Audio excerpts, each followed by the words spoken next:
When freed, these courageous individuals immediately spread their competitive wings and soared in intellectual achievements, but were also poisoned by a malignant narcissism to prove their superiority over whites as vengeance. It is news for almost everybody that this exceptional subset of erudite slaves included Einstein-level geniuses that quickly became university professors, lawyers, judges, physicians, ministers, writers, and social engineers. Not the stereotypes of kangaroo courts or bungling idiots with no skill base to match their elevated status. One of the many historical contributions of my great-great-grandfather's autobiography is that it appears to be the only recovered documentation covering the first 10 to 20 years of Reconstruction and elaborates upon this historical reality. House slaves raped to extinction. Big headline. In my legacy, the Johnson house slaves have been traced back to incestuous rapes by the ancestors of the 17th President of the United States and by that president himself. The infamous slave owner, drunkard, and successor to Abraham Lincoln, President Andrew Johnson, was known for incestuous rape, and there was a lot of cross-generational concubinage of female house slaves with their owners and white family inside the big house. This common pattern eventually led to more and more recessive defects in the genetics of these people. Like the Pharaohs of Egypt, they became extinct, wiping out an entire subgroup of African Americans. And the nearly white house slaves' misery was a guarded secret. Few such slaves had any option to be rebellious, for they were brainwashed into servitude under daily scrutiny from the master and his family starting from birth. Moreover, they were envied and hated by the field slaves for their slightly better living conditions, modest financial advantages, and minimal influence in the white world. The rarely mentioned animosity between the house and field slaves, or caste wars, was based on shades of whiteness among blacks.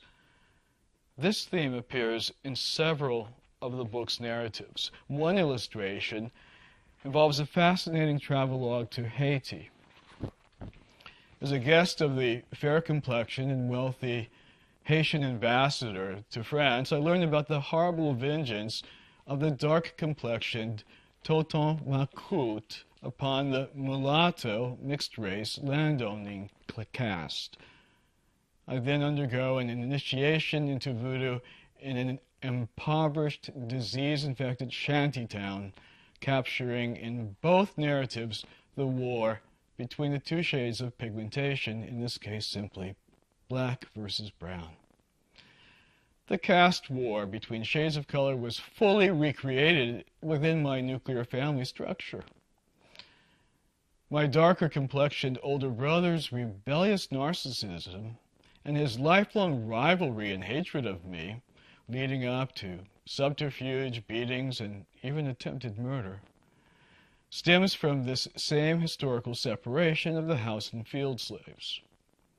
Likewise, he received physical whippings and brutal punishments at home, while I was incestuously engulfed by both of my parents and forbidden to individuate, just like a house slave. A hidden black child prodigy. In the book, I then shift to my parents' amazing and tragic early life experiences, especially developing my mother's emotionally crippled character. She was a child prodigy who was kept hidden until age 10, at which time she was discovered by the authorities. Perhaps a concerned neighbor called them. She was scholastically tested and appeared ready for the third year of college. In compromise, the administrators placed her 6 years ahead of her age in the private high school. So my mother became a 12-year-old private high school valedictorian, straight A's, a 16-year-old Phi Beta Kappa college graduate, a world-class concert pianist, one of the 10 best in the country, and then a 17-year-old university professor of mathematics. My mother was indoctrinated with an impossible double bind, though. A slave riddle stemming from two divergent ex-slave populations, the rebellious field and obedient house slaves, from her father and her mother, led to her having to achieve perfection, but to avoid or eschew all recognition for her brilliance. So she gave up her career as a concert pianist. The double bind continued in the form of having to be outstanding but not standing out. It was too dangerous for a black person, up until recently, to be noticed. Attracting dangerous attention was a problem, though, because my mother ended up as the first woman and the first black professor teaching math at a prestigious state university. And moral perfection led to her having a morose and overbearing conscience, precluding dating before marriage and becoming violently punitive and caustically critical as a mother.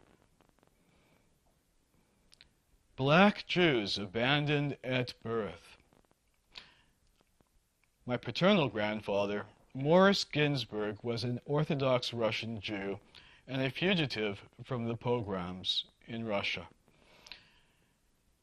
He impregnated the 16-year-old daughter of a summertime maid in the Catskills resort area of New York, and then Morris abandoned my father on a stranger's doorstep with a small dowry to partially pay for his upbringing.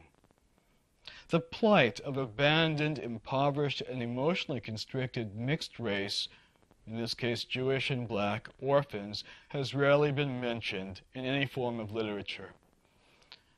I developed my father's character as a neglected mixed-race orphan who became a self-absorbed physician, a hard-working income generator, but who was developmentally stuck in adolescence because he never had a father figure to usher him into adulthood. And this is the tragic case for the majority of African American males with an absent father figure today. The devastation of my father's psyche by orphanhood and his incomplete maturation made him emotionally blunted and incapable of intimacy. Yes, he was a brilliant man, but also a deceitful narcissist, and he suffered from internalized racism. He was also a closeted homosexual with an incestuous fixation on his younger son, me. He was a workaholic with a poverty complex who evaded his wife and children, as he did not know how to be a father, and his sexual interests precluded being a husband. A 60s soulchild desegregationist. The focus of the first third of the book is the first ever depiction of being a solo child desegregationist in a conservative northern industrial city in the 1960s. I become the first and only black child in previously segregated schools, neighborhoods, and innumerable other settings. Now, this is heightened by my belonging to a small family of desegregationists and having parents who represented the consummate professional role models for an entire city of 220,000 inhabitants. The spotlight of both the press and the police followed our every move.